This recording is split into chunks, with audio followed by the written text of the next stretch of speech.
Olá, estudantes! Vamos falar sobre neurobiologia. Mas o que é neurobiologia?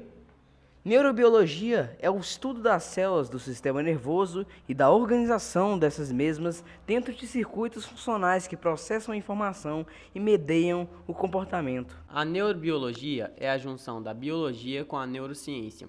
Está presente em diversos setores da medicina, ajudando no combate de doenças neurodegenerativas, como mal de Parkinson e Alzheimer, e em transtornos mentais, como bipolarismo e esquizofrenia, entre outros. É importante para compreender o estudo e as melhores formas de estudar.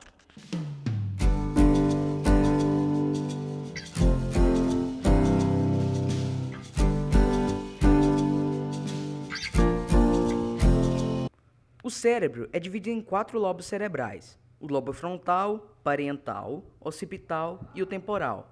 No lobo frontal, acontece o planejamento das ações, movimento e o pensamento abstrato. O lobo parietal se localiza na região superior do cérebro e é dividido em 2 subdivisões, anterior e a posterior.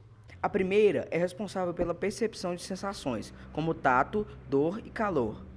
A zona posterior analisa, interpreta e integra as informações recebidas pela área anterior. O lobo occipital, que é conhecido também como córtex visual, é, como o nome cita, responsável por processar os estímulos visuais, o que o torna tão importante na hora do estudo. O lobo temporal, que tem como principal função processar os estímulos auditivos, se localiza na região acima da orelha e, em conjunto com o lobo occipital, forma um modo efetivo de se estudar, recebendo informações auditivas e visuais, sendo assim possível adquirir o aprendizado de forma mais efetiva. Nesse vídeo, as informações estão sendo passadas com o trabalho do lobo occipital e o lobo temporal, trabalhando visão e audição. Dessa forma, o trabalho dos 2 lobos em conjunto garante uma maior compreensão da matéria a ser estudada, aumentando a qualidade do aprendizado.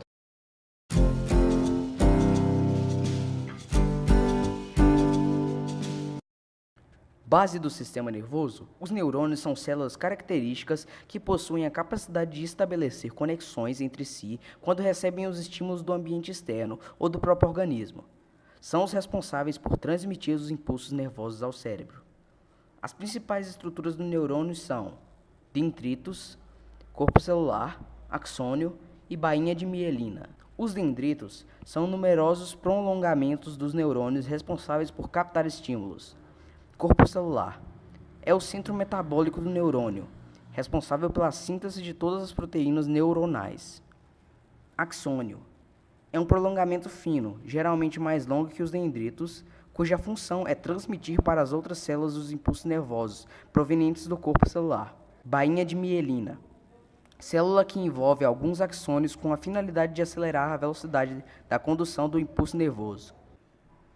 A região de comunicação entre 2 neurônios é denominada sinapses. Mas qual a importância dessas sinapses nos estudos? Ao nível de cada sinapse, a informação é assim transmitida entre neurônio a outro neurônio.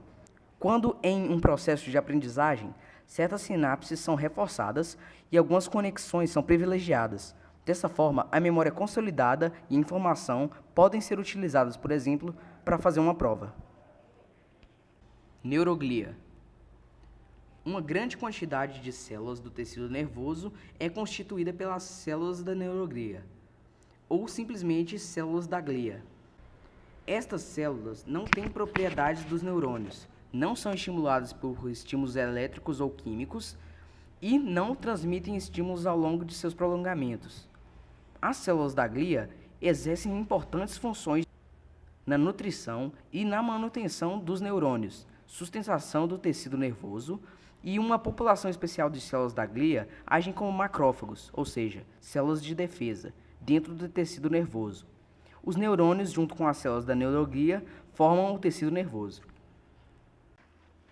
As células da neuroglia são células ependimárias. São células em forma de cubo ou coluna que constituem a neuroglia epitelial.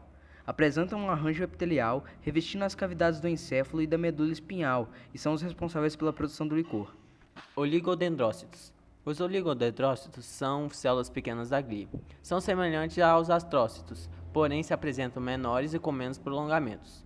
Atuam na produção e manutenção da mielina de neurônios do sistema nervoso central.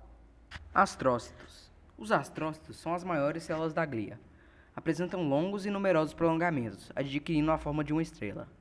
Realizam o transporte de nutrientes para os neurônios e agem como tecido cicatrizante em áreas danificadas do sistema nervoso central. Microglias. As microglias são células pequenas da glia. Apresentam um corpo celular alongado e prolongamentos com espículas. Possuem alto poder fagocitário. Representam a variedade de macrófagos que atuam na defesa do sistema nervoso. Fagocitam corpos estranhos e restos celulares. Células de Schwann. As células de Schwann são responsáveis pela produção da mielina de neurônios do sistema nervoso periférico. Atuam isolando eletricamente os neurônios, permitindo a rápida propagação de impulsos nervosos. No cérebro, as células da neuroglia e os neurônios estão concentrados em duas regiões: massa cinzenta, ou substância cinzenta, e a substância branca. Substância cinzenta são regiões com alta concentração de corpos celulares de neurônios.